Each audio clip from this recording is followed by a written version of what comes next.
వారిని తిట్టడం కొట్టడం తగ్గించి సహనంతో వినాలి. కంట్రోల్ అవసరం, కానీ మితిమీరిన కంట్రోల్ తిరుగుబాటుగా మార్చుతుంది.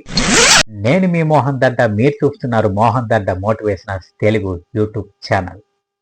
ఎదిగిన పిల్లలతో అసలు తల్లిదండ్రులు ఎలా ఉండాలి, వీటికి కొన్ని ముఖ్యమైన సూచనలు కూడా ఉంటాయి. అయితే టీనేజర్లుగా మారిన పిల్లలతో తల్లిదండ్రులు ఎలా ఉండాలనేది చాలామందికి పెద్ద ప్రశ్నగానే మిగిలిపోతుంది. ఈ వయస్సు చాలా సున్నితమైనది. అయితే ఈ వయసులో ఉన్నవారికి మనసులో మార్పు పెరగడం, శరీరంలో మార్పులు పెరగడం, ఆత్మవిశ్వాసం పెరగడం, స్నేహితుల ప్రభావం ఎక్కువగా ఉండడం లాంటివి జరుగుతుంటాయి.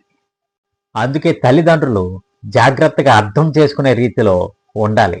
ఇందులో కొన్ని ముఖ్యమైన సూచనలు చూద్దాం. ఇందులో నంబర్ 1, ఆత్మీయత కలిగి ఉండాలి.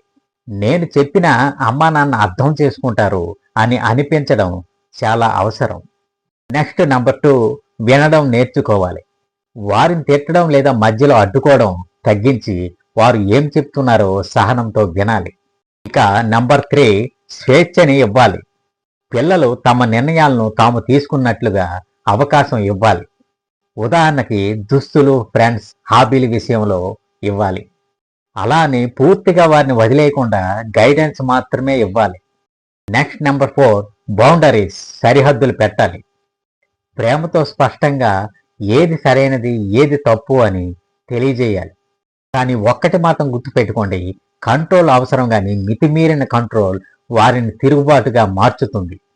నంబర్ 5, ఫ్రెండ్స్లా ఉండాలి. వెరీ సీరియస్గా కాకుండా కొన్నిసార్లు వారితో సరదాగా గడపాలి. గేమ్స్ ఆడడం, సినిమాలకు చూడడం, ఔటింగ్కి తీసుకెళ్లడం వల్ల ఆ బంధాన్ని మరింత బలపరుస్తాయి. నెంబర్ 6, టు బి ప్రైజ్డ్, ప్రశంసించాలి. చిన్న విజయాలకైనా వారిని మరింత ఎంకరేజ్ చేయాలి. వాళ్ళ ఆత్మవిశ్వాసాన్ని మరింతగా పెంచుతుంది. ఇక నంబర్ 7, తప్పులు చేసినా శిక్షించకుండా అర్థం చేసుకోవాలి. వారు తప్పు చేసినప్పుడల్లా కఠినంగా శిక్షించకూడదు. ఎందుకు తప్పు జరిగిందో మాట్లాడి అర్థం చేసుకోవాలి. నంబర్ 8, టెక్నాలజీ, సాంకేతిక పరిజ్ఞానంపై జాగ్రత్తగా ఉండాలి. మొబైల్, ఇంటర్నెట్ వాడకం మీద పూర్తిగా ఆపడం కాదు, కానీ వాటి మీద అవగాహన కల్పించడం, సమయ పరిమితులు పెట్టడం ముఖ్యం. చివరగా నంబర్ 9, ఆదర్శంగా ఉండాలి. తల్లిదండ్రులు ఎలా ప్రవర్తిస్తారో పిల్లలు నేర్చుకుంటారు. కాబట్టి మీరు నిజాయితీ, గౌరవం, క్రమశిక్షణ నేర్పిస్తే వారు కూడా అలానే ఉంటారు. కాబట్టి మై డియర్ పేరెంట్స్, ఈ ముఖ్యమైన సూచనలను పాటించి మీ పిల్లలను మంచి మార్గంలో నడిపిస్తారని ఆశిస్తున్నాను. ఈ వీడియో చూసిన ప్రతి ఒక్కరూ మన ఛానల్ తప్పకుండా సబ్స్క్రైబ్ చేయండి. అలాగే ఈ వీడియో కనుక మీకు నచ్చినట్టయితే లైక్ చేయండి, షేర్ చేయండి. మీ సపోర్టే మాకు కొండంత బలం.